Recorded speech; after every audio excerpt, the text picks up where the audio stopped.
entertainment magazine called Q. And she would get assignments from time to time. And Zero Mostel was going to open for his first important nightclub assignment at the El Morocco, which was one of the two biggest nightclubs in New York. And I knew Zero I'd known him for a couple of years. We moved in the same circle. And so they assigned her to go and cover Zero's opening. So we got together. At this time, we were still using flash bulbs, light bulbs that were designed to go off, and you could only use them once. So we get to the nightclub at about 6 o'clock, and we set the camera up, and we were using one flash bulb on the camera, and the other a slave flash bulb, which I would hold off to one side. So Zero Mostel goes on for his first show, the supper show. And Grandma gets out on the dance floor in front of the bandstand where Zero was performing, and I get off to one side. And every time he lets loose a punchline, she takes a picture. And nobody laughed. We went through a half-hour performance of stand-up comedy, and every time there was a punchline, bang, there was flash, and we killed the whole performance. Oh, God.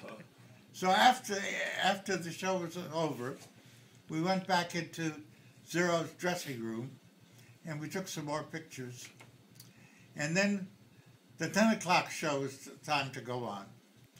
So she gets set up she says, I need a few more pictures. And Zero's manager, a guy by the name of Ivan Black, who was his publicity man, and who gave him the name Zero. We knew him when he was Sam. So he dubbed him Zero, and then Zero went on to become so enormously famous. So Ivan Black comes up to him and he says, Charlie, if you ruin the 10 o'clock show the way you ruined the supper show, the gangsters who run this place are going to take you out in the alley and shoot you. So I said, okay. And I went to Gina, I said, no more pictures. She said, well, I just need a few. I said, no more pictures. You're through. She said, well, all right. And the next day, the magazine came out with a rave review of Zero's performance at the El Morocco with 12 individual headshots of him bordering the page. It was a classic layout.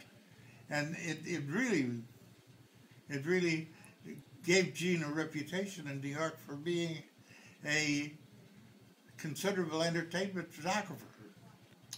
That's the story.